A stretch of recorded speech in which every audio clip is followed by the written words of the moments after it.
Assalamualaikum warahmatullahi wabarakatuh. Hai Sobat OSIS, welcome to POTSI, Podcast Siswa Berprestasi. Perkenalkan, saya Damal Sulu Jagat, perwakilan dari jurnalis OSIS Batang. Pada kesempatan kali ini, kita kedatangan tamu yang spesial, yaitu salah satu siswa Batang yang mencapai juara 3 pada kompetisi kreasi 2024, yaitu Mas Rivaldo Maesa Revansyah. Silahkan perkenalan Mas Rivaldo. Perkenalkan, nama saya Rivaldo Maesa Revansyah dari kelas 12 agama 1. Terima kasih. Selamat untuk Pak Revan karena sudah bisa mencapai juara 3 di kompetisi ini. Ya, terima kasih kembali. Ya, pada kali ini saya ingin memberikan di podcast ya pertanyaan dan semacamnya. Jadi langsung aja, Mas Revan kan ikut kompetisi ini itu dengan topik tentang internet relevansi dan membuat video dengan judul phishing studi kasus terhadap Cyber delinquency pada kalangan remaja di Kabupaten Batang. Nah itu untuk sebutan phishing dan internet relevansi itu Mas Kak Revan bisa dijelaskan? Oke, baik. Kalau dari phishing itu menurut John dan Folsoms itu menurut mereka itu adalah rekayasa sosial atau di mana para seseorang bisa disebut dengan penipu. Mereka itu menyerang dengan mencuri informasi sensitif orang lain dengan cara malware atau ransomware. Seperti itu. Luar biasa. Lalu awalnya Mas Revan bisa memilih untuk mengikuti atau memilih topik itu kenapa ya? Berawal maraknya pertama bocil-bocil di lingkungan saya, terus teman-teman tongkrongan, terus di sekolah juga ada. Sekolah saya banyak yang terkena phishing itu. Jadi mereka itu terjebak phishing, akun-akun game mereka itu hilang. Nah itu bentuknya itu di media sosial kayak Facebook, WA, mereka itu terpancing. Nah, terus dari kasus-kasus mereka itu kok semakin banyak dan bertambah. Saya juga mendapat info atau mendapat data statistik lah dari Polri, dari berita-berita beredar kok banyak yang terjebak di phishing itu. Dan maka dari itu saya mengambil judul dengan phishing studi kasus cyber delinquency pada kalangan remaja di Kabupaten Batang. Saya itu berfokus pada kalangan remajanya yang ada di Kabupaten Batang, seperti itu. Luar biasa, kan bisa memilih topik itu. Tapi apa memang cuma remaja? Maka mungkin ada seperti korban ya dari kalangan anak-anak yang kecil atau mungkin dewasa mungkin bisa ada. Baik. Untuk korban yang dewasa itu sebenarnya ada. Jadi kasus phishing pertama itu malah di m-banking, di bank, akun bank. Nah itu phishing kan berasal dari kata phishing, memancing, mencuri data informasi sensitif akun seseorang dengan cara memancing korbannya. Nah itu pada tahun berapa itu terdapat kasus pada akun m-banking resmi itu diambil oleh pelaku phishing dan korbannya itu dewasa, sudah mendapat kerja. Lah untuk anak kecil itu sekarang itu dan tahun-tahun sebelumnya itu ada mereka terjebak di akun phishing itu akun game Free Fire gitu. Mereka kan ingin diamond gratis gitu. Lah phishing itu bentuknya kan memancing. Jadi bocil-bocil tertarik di Facebook ada diamond gratis, terus masuk, terus akun mereka hilang. Lah itu terjebak di phishing seperti itu.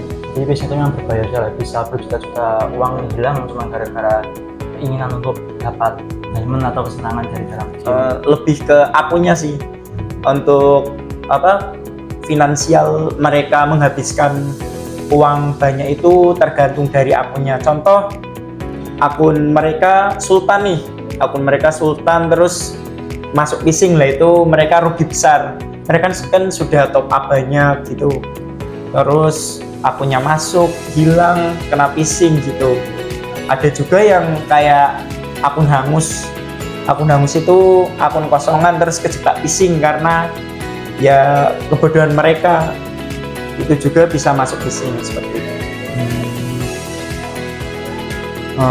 Kalau selain itu Mas Revan kan selain membuat tentang studi kasus riset itu membuat video juga, dan video itu berjudulkan tentang phishing studi kasus cyber delinquency pada kalangan remaja di Kabupaten Batang. Itu di sebelum judul itu saya sempat membaca ada ISHK. ISHK itu singkatannya dari apa? Oh, baik. Jadi di penelitian kreasi kompetisi riset siswa inovasi Indonesia itu dalam research itu ada dua bidang. Yang pertama ISHK dan yang kedua MSTL. Untuk kepanjangan dari ISHK sendiri adalah ilmu sosial, humaniora dan keagamaan. Dan bidang yang kedua adalah MSTL, yaitu matematik, sains, teknologi, seperti itu. Dan Mas Revan milihnya Untuk saya memilih ilmu sosial, humaniora dan keagamaan. Untuk metode penelitian yang saya gunakan adalah studi kasus di sini itu sendiri. Awal mulanya Mas Revan bisa tertarik sama riset itu gimana? Kan susah itu, banyak prosesnya, harus riset, harus cari informasi, harus kemana-mana itu, pokoknya cari narasumbernya biar bisa data-data itu gimana. Cuman padahal susah, tapi Mas Revan bisa tertarik dan bahkan bisa mencapai juara 3 dalam kompetisi kreasi. Baik, untuk saya sendiri kan di kompetisi kreasi kemarin kan melangkah pada beberapa tahapan.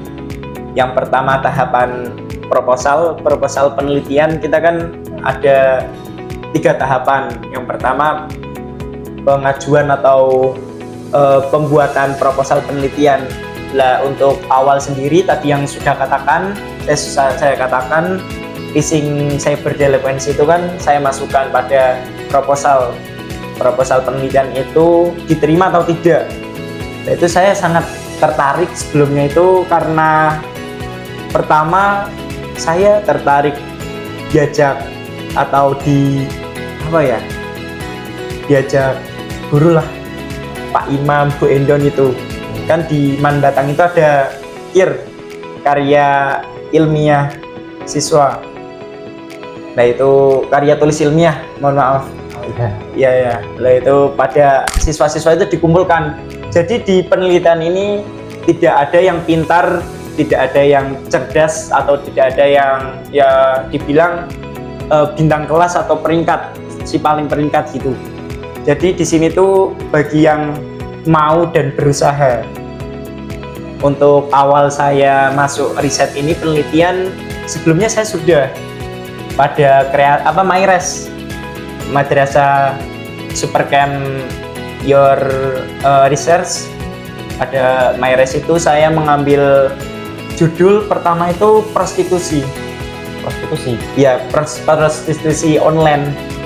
Nah itu disuruh Pak Imam dan Bu Endon itu, para anak-anak itu apa sih kasus atau fenomena di Kabupaten Batang ini yang menonjol atau yang sering orang lihat tapi dianggap remeh, dan itu tidak ada tindak lanjut dari pemerintah. Nah saya mengambil waktu itu karena saya kayaknya aneh-aneh, ya itu harus diteliti sih. Nah, saya mengambil prostitusi, terus saya juga mengambil ora elok canda olo. Ora elok canda olo itu kayak pamali. Kalau di Jawa itu kan banyak pamali, mesti apa-apa. Contoh saat keluar maghrib jangan ora elok, seperti mitos gitu. Ya mitos-mitos gitu saya teliti tuh pada fenomena sosialnya. Terus saya juga mengambil makna batik Rifaiyah Koloati yang ada di Kabupaten Batang, batik khas.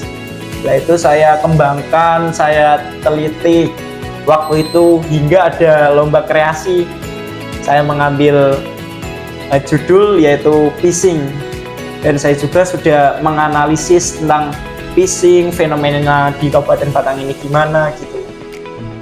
Terus saya tertarik sampai ke tahapan kedua tadi, yaitu babak penyisian. Alhamdulillah proposal kami, saya kan punya rekan juga, yaitu Muhammad Katami yang belum bisa hadir pada podcast ini. Ya, saat babak penyisian itu saya sangat kaget dan ada rasa bahagia dan bangga. Saat proposal saya diajukan, ada hasil gitu kan lewat online itu waktu itu. Lah kok ternyata diterima. Nah, saya dan Katami, Bu Endon, Bu Sidney dan Pak Imam untuk melanjutkan ke babak penyisihan dan menuju ke hasil riset atau hasil dan pembahasan kita buat setelah itu, dan alhamdulillahnya ini lolos ke tahap final melalui beberapa langkah atau proses yang sangat panjang. Hampir 5 bulan saya dan kawan-kawan dan guru pembimbing saya melakukan riset itu, dan alhamdulillah kita bisa menuju ke final kreasi yang ada di Jakarta seperti itu. Sungguh luar biasa, panjang sekali prosesnya Mas Rifan ya, dari awal pertama masuk ke dalam KIR sampai mengikuti lomba MyRes, lalu sampai ke dalam kompetisi kreasi ini, dan mana itu sampai 5 bulan ya Mas ya, lama sekali prosesnya, mencari informasi dan lain-lainnya. Persiapan Mas Revannya itu nanti ada mencari informasi dari Bu Endon dan Pak Imam ya.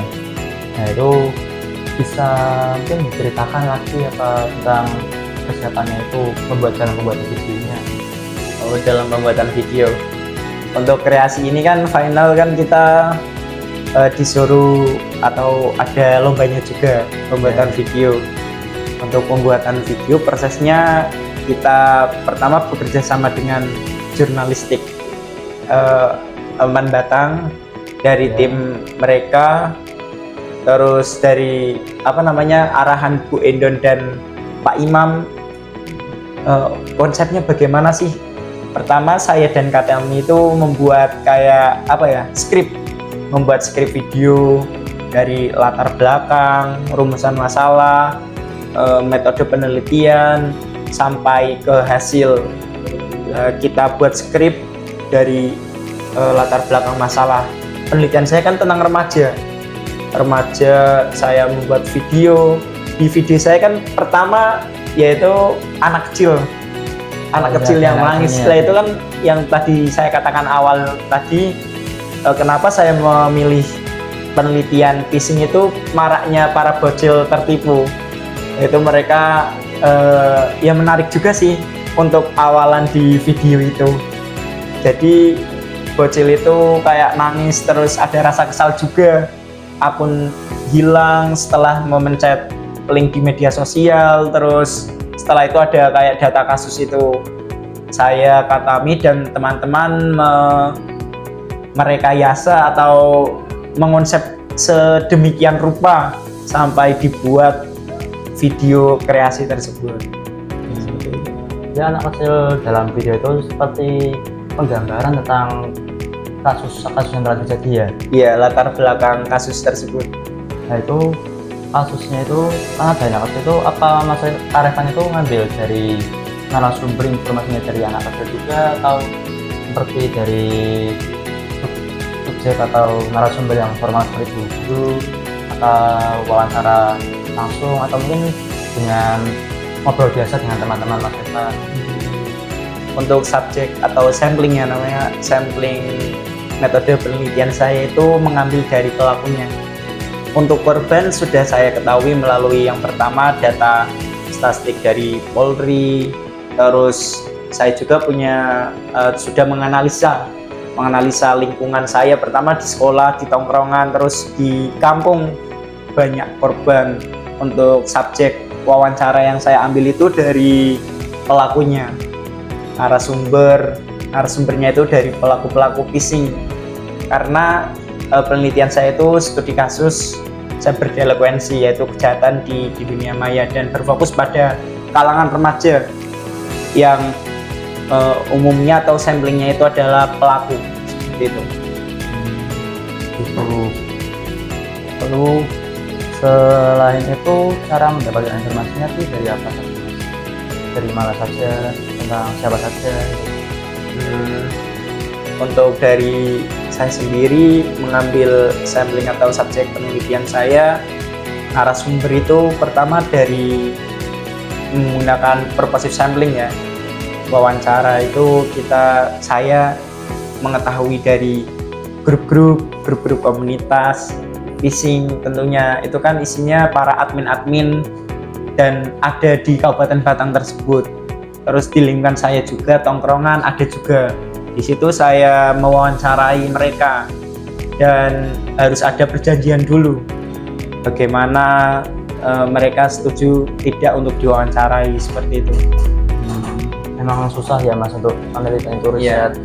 Apalagi Mas itu apalagi Karevan itu harus menyeimbangkan antara sekolah dengan riset pribadi Mas Karevan itu. Kalau Karevan gimana caranya kok bisa diseimbangkan itu? Padahal kan belajar sendiri itu belajar apalagi untuk ulangan terus materinya itu kan sudah susah sendiri, ditambahin bisa juga yang dilakukan Karevan itu kayaknya lumayan susah juga. Itu bisa ceritakan gimana caranya untuk menyeimbangkannya? Kalau dari cara saya sendiri membagi waktu ya, memanage waktu saya untuk riset, untuk fokus di kegiatan KPM di sekolah, dan saya juga udah kelas 12. Saya juga memanagenya itu pertama saya sudah dari dukungan dari guru-guru sih untuk melakukan. Saya kan sudah ya mewakili Man Batang mengikuti kreasi ini. Jadi sebisa mungkin itu resiko saya untuk tugas-tugas yang tertinggal dan kayak ulangan penilaian itu saya kejar. Biasanya untuk bimbingan itu udah ada jadwalnya. Jadi ada schedule dari Bu Sidni, Pak Imam, Bu Endon membuat schedule tentang kapan nih kita kumpul melanjutkan proposal, kapan nih kita melanjutkan mau wawancara kapan, analisis data kapan gitu. Di sela-sela waktu jadwal yang masih ada, saya usahain di kelas itu tanya-tanya temen dan tentunya dengan guru juga. Jangan sungkan-sungkan lah tanya, saya kurangnya tugasnya apa, yang harus dilengkapi apa, seperti itu. Waktu tanya-tanya itu Pak Karevan bilang kayak secara langsung saya mau wawancara tentang riset saya atau seperti ngobrol biasa aja gitu? Hanya ada pedoman saat saya mewawancarai narasumber itu ada pedoman wawancaranya runtut, dan di itu jadi ada kayak berantai. Satu pertanyaan itu saya tanya terus ngobrol-ngobrol, saya tulis terus saya catat, datanya kita analisis, kita sajikan dan tarik kesimpulan seperti itu. Luar biasa. Karevan ini kan bisa melakukan riset itu luar biasa ya. Gimana sih Kak triknya biar bisa melakukan risetnya dengan serius atau bisa melakukan dan mengerjakan risetnya biasanya itu jam atau dengan lama lah biar bosan gitu? Yang pertama itu niat dulu. Pasti niat ya. Niat, karena di riset itu nggak ada yang namanya anak pinter, bukan ada yang namanya anak cerdas, terus bintang kelas, peringkat kelas gitu. Jadi orang yang mau dan berikhtiar untuk melakukan riset ini. Syarat utama itu yang penting berniat, itu syarat utamanya. Untuk berniat. Setelah itu saya itu kadang saat pikiran lebih saya di riset itu butuh waktu kayak evaluasi diri, seperti ke tempat contoh pantai atau ke sungai atau yang tempat refreshing lah, evaluasi bagaimana nih kelanjutannya. Yang evaluasi diri ini kan ada riset yang harus dikejar, harus ditempuh. Masa kalau kita males saja stop di tahap ini, nggak bakal lanjut. Jadi bagaimana caranya ya numbuhin semangat, spirit di dalam tubuh kita itu harus, kalau dari saya sendiri nih, harus saya kembangin melalui kayak menyendiri, refresh lah, seperti itu. Karevan sebelumnya pernah ada pengalaman mengikuti lomba lain kan ya, My Race.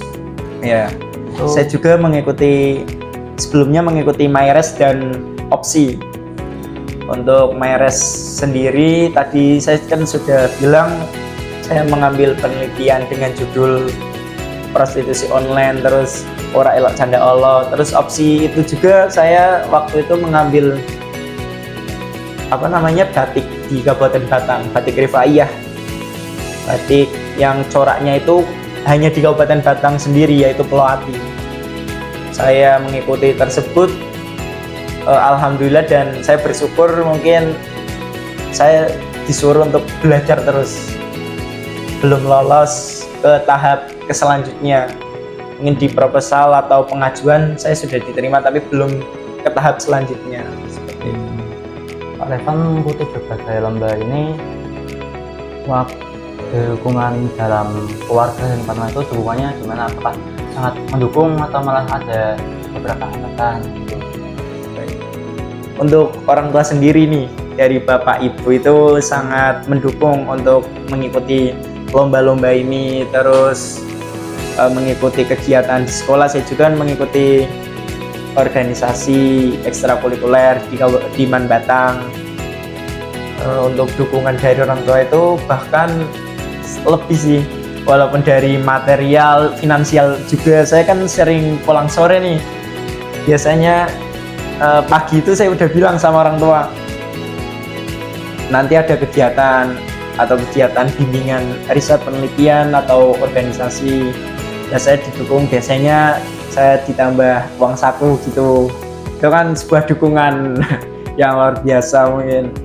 Mungkin kalau semangat itu sudah biasa, untuk semangat, ayo semangat Revan, mengikuti lomba, terus belajar gitu, jangan lupa seperti ini. Kalau dari dukungan teman-teman, alhamdulillah dapat support yang the best sih. Teman-teman tetap support untuk saya mengikuti riset ini.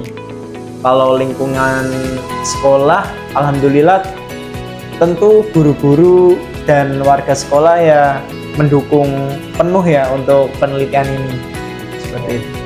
Jadi semuanya mendukung ya untuk Mas Revan, untuk Pak Revan bisa mengikuti kegiatan lomba-lomba yang sudah dilalui itu, sangat didukung, dan Pak Revan itu biasanya bisa dengan percaya diri mengikuti kegiatan lombanya itu. Pak Revan kalau sehabis dari Man ini kira-kira lulus kelas 12 ya Pak Revan itu. Itu kira-kira bakal melanjutkan kemana? Apakah kerja atau kuliah atau hal lain? Untuk saya sendiri, insya Allah setelah lulus dari Man Batang akan melanjutkan studi kuliah di universitas, seperti itu. Pak Revan kira-kira bakal melanjutkan tentang kreasi ilmiahnya itu atau enggak? Atau sudah berhenti di mana ini dan nanti saat kuliah berhenti gitu? Untuk informasi, tentunya karya ilmiah ini sangat bersangkutan. Untuk pembuatan di kuliah kan ada skripsi, terus disertasi, tesis gitu. Nah itu sangat membantu sekali sih karya ilmiah ini. Tahapannya itu proses-proses karya ilmiah penelitian ini tuh hampir sama seperti itu. Dari mulai pendahuluan, latar belakang, sampai hasil itu step by stepnya itu sama. Dan sangat bermanfaat untuk kelanjutan saya melanjutkan ke studi kuliah.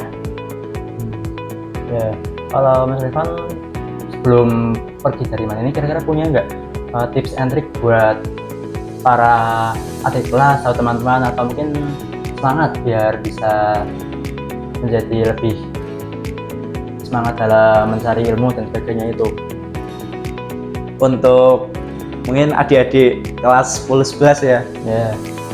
Untuk pertama semangat belajar, semangat menuntut ilmunya ya. Kelanjutan untuk penelitian ini harus dilanjutkan sih. Kalau bisa semua warga Man sendiri, siswa-siswanya itu mengikuti research atau penelitian ini, mengembangkan ide-ide mereka.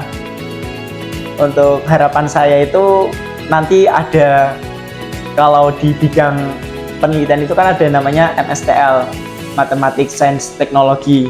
Itu dari Man Batang itu ngembangin sebuah alat sensor atau robotik. Saya lihat di kreasi kemarin di final di Jakarta itu sangat wah. Anak SMP MTS sudah bisa membuat alat vakum melalui Tamiya, terus alat sensor lainnya, dan itu sangat wah sekali. Dan Man Batang sendiri saya pengen nanti kelanjutannya itu ada yang membuat, merancang dan memikirkan, berkembang, belajar bersama untuk melanjutkan penelitian ini. Ya itu, jadi ingat terus semangat belajar, dan juga kalau bisa tetap melanjutkan gear ini karena sangat bermanfaat ya Mas. Iya. Bisa membuat berbagai macam kreasi, inovasi yang bisa berguna di masa depan, dan teknologi itu kan sangat dibutuhkan untuk masa sekarang. Ya, terima kasih untuk Mas Sepang karena sudah menyempatkan waktunya, karena sepertinya ini sudah cukup lama kita bicara ya. Ya monggo diminum dulu Mas karena mungkin sudah Ya, terima kasih. sering ininya. Terima kasih untuk Mas Revan dan teman-teman semuanya. Kira-kira mungkin ini akhir dari podcast kita kali ini. Terima kasih, supaya kita tetap semangat. Mungkin Mas Revan bisa memberikan penutupan lagi. Untuk semuanya tetap semangat dan berusaha. Di sini bukan anak pinter, bukan anak cerdas ya. Saya ulang-ulang lagi, jangan minder untuk belajar dan berkembang, mengembangkan ide yang ada di pikiran kita untuk belajar. Terima kasih. Sekian dari kami, saya Jamal Mujagat, izin undur diri. Wassalamualaikum warahmatullahi wabarakatuh.